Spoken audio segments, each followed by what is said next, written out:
Bonjour à tous et bienvenue sur ma chaîne YouTube. Avant de commencer ma note de lecture, je vais vous demander de mettre un pouce et de vous abonner à ma chaîne s'il vous plaît.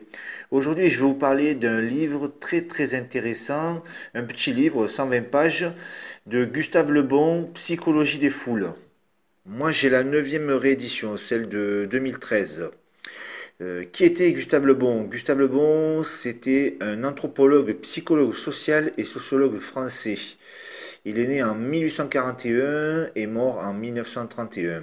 Donc c'est quelqu'un qui a beaucoup voyagé, qui a étudié les civilisations et il est considéré comme un pseudo-raciste, mais anticlérical et anticolonial. Son livre fait partie des 20 livres qui ont changé le monde. Donc rien que pour ça, ça méritait qu'on s'y intéresse. Une dernière chose, il avait mis en garde contre les idées suprémacistes du national-socialisme dès 1924. Ce livre a été écrit en 1895, avant toutes les guerres qu'il y a eu, et il a été traduit en plusieurs langues, d'où l'importance. Donc ça parle de foule, alors moi je suis allé chercher la définition sur le dictionnaire de foule. Alors ils disent que c'est une multitude de personnes réunies en un même lieu. Ils nous expliquent l'époque en transformation par deux facteurs.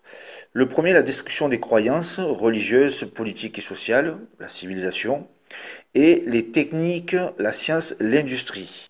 Avant, c'était les rois qui dirigeaient les foules, maintenant c'est l'inverse. Alors lui, il appelle ça le communisme primitif. Peu aptes en raisonnement, les foules se montrent très aptes à l'action. Les civilisations ont toujours été guidées par une petite aristocratie, jamais par les foules. Il nous explique, par exemple, qu'un impôt indirect, centime par centime, passera toujours mieux. Quelques personnes réunies sous l'influence d'émotions violentes forment une foule. Et quelques centaines sans but précis, non. Mais là, il dit que c'est le peuple. Alors lui, il nous dit que l'âme des foules varie selon la race et l'excitant qu'ils subissent. Une foule psychologique se dote d'une sorte d'âme collective différente d'un individu seul. Et certaines idées ne surgissent que chez les individus en foule. Lui, il appelle ça les idées provisoires. Un très bon exemple de comparaison, il nous dit la chimie. Deux éléments qui se rencontrent forment un troisième nouveau. Donc pour lui, il y a deux foules, l'homogène et l'hétérogène. Et l'hétérogène se noie lorsqu'il y a homogénéité. Il dit que l'inconscient d'une race ne dépasse pas l'individu ordinaire. Les foules accumulent non l'intelligence, mais la médiocrité.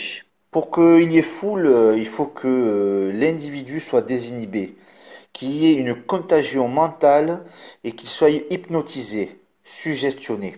Il compare la foule aux héros des croisades ou à 1789 les révolutionnaires qui se battaient et il dit que la foule est tantôt bourreau, tantôt martyr. Alors tout le long du livre, il nous donne des exemples.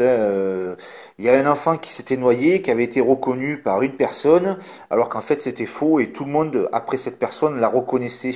Et il dit que les femmes et les enfants sont des êtres plus impressionnables. Il nous prend un exemple de la charge de Sedan. Donc c'était la guerre. Personne ne sait qui a donné l'ordre. Bon, à cette époque-là, il pouvait parler librement, donc il emploie beaucoup le mot race. Et il nous dit que une pièce de théâtre peut marcher dans un pays, mais pas dans un autre. C'est une question de race. Et il nous dit que l'autoritarisme et l'intolérance sont généraux chez toutes les catégories de foule. Les foules peuvent avoir des idées les plus contradictoires, son absence complète d'esprit critique l'empêche de s'en apercevoir. Mais les idées de foule sont simples. Une idée qui s'incruste acquiert une puissance irrésistible et dévoile une série de conséquences. Alors il nous parle de la Révolution française qui a bouleversé l'Occident et puis le monde entier. Dans les exemples, il nous donne un fait divers grave. Il y avait eu une épidémie qui n'avait pas préoccupé la foule et un accident grave où il y avait eu 10 fois moins de morts avait été plus important. Il appelle ça l'impression sur l'imagination. Et connaître l'art d'impressionner la foule, c'est la gouverner. Il nous prend comme exemple la Saint-Barthélemy. Il dit que au niveau religieux ou culte de la personne, ce n'est pas les rois ou les despotes qui firent la Saint-Barthélemy ou la terreur, ce sont bien les peuples. Donc parmi les facteurs lointains, il y a de généraux qu'on retrouve au fond de toutes les croyances et opinions des foules. Ce sont la race, les traditions, le temps, les institutions, l'éducation. Il nous dit que le facteur de la race, c'est le plus important parce que c'est lui qui domine le plus les autres. La tradition représente les idées. Un peuple est un organisme lié par le passé. Sans tradition, aucune civilisation est possible. La grande masse a besoin de religion. Alors moi je pense tout de suite à Karl Marx, l'opium du peuple. Le temps accumule l'immense résidu de croyances sur lequel naissent les idées d'une époque. Les institutions politiques et sociales, les peuples ne sont pas gouvernés par leurs caprices d'un moment, mais comme l'exige leur caractère, ça prend des siècles. Les lois sont l'expression des besoins de la race. Un passage intéressant sur l'instruction et l'éducation. Alors lui, il nous dit que l'acquisition de connaissances inutilisées est un moyen de transformer l'homme en révolté. Les idées se forment dans leur milieu naturel et normal. Il y a aussi les facteurs immédiats. Alors les mots, les idées changent les anciens mots. Moi j'appelle ça de la novlangue. Dans les facteurs immédiats, il y a aussi les illusions. Les foules n'ont jamais eu soif de vérité. Devant les évidences qui leur déplaisent, elles se détournent. Celui qui s'est illusionné est leur maître, et celui qui s'est désillusionné est toujours leur victime. Un facteur, l'expérience. C'est le seul procédé efficace pour établir solidement une vérité dans l'âme des foules. Un facteur, la raison. Alors lui, il nous dit, laissons la raison aux philosophes. Et il nous prend un exemple, les sorcières brûlées. Je vous invite à lire le livre de Marion Sigaud concernant cette époque-là, où il y avait on brûlait des sorcières sans vraiment de raison. On ne pouvait pas parler de foule sans parler de meneurs. Donc il y a un très bon passage sur les meneurs. Et il nous parle donc de l'émergence d'un meneur, sous deux catégories. Alors la première catégorie, c'est les meneurs qui ne durent pas, et bien souvent ils finissent en martyrs. Et la deuxième catégorie, c'est ceux qui durent, et là on se souvient d'eux dans les livres d'histoire. Alors qui nous dit que l'affirmation plus la répétition plus la contagion finit par monter dans les couches de classe. Il y a aussi le prestige. Il prend l'exemple de Napoléon, qui exerça de la fascination sur tous ceux qui l'approchèrent. Le succès et le génie du prestige. Donc tout à l'heure, je vous ai parlé de deux sortes de foules. L'hétérogène, qui est anonyme, ou non anonyme, ce sont les parlements, les juges, les jurys.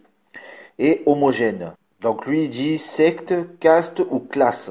Il nous dit aussi qu'il y a des foules criminelles. Il prend l'exemple de la Révolution française.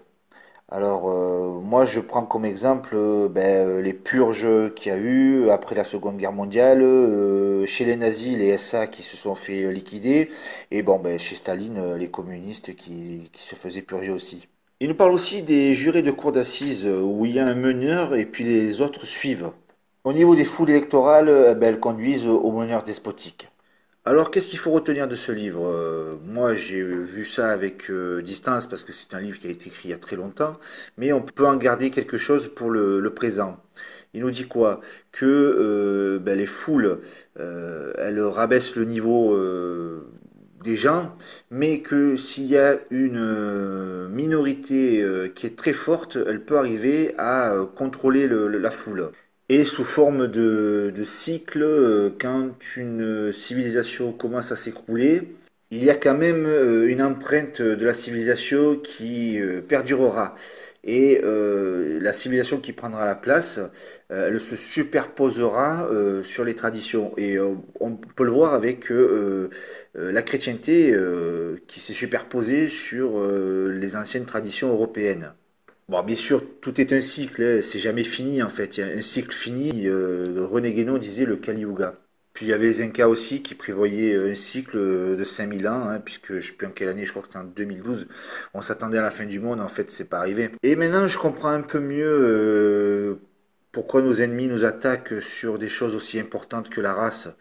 Parce qu'ils ont compris que l'homogénéité d'un peuple, c'est ce qui en fait faisait le liant comme un ciment. Là où c'est un peu plus compliqué, c'est qu'on nous attaque sur tous les fronts, hein, sur la position du père, la famille. Mais il ne faut pas perdre espoir, et moi je pense que tout peut s'arranger, il faut juste de la volonté et puis bien se motiver. Essayez de vous communautariser, allez dans des groupes, rejoignez des gens qui sont le plus homogènes. En attendant, soyez heureux.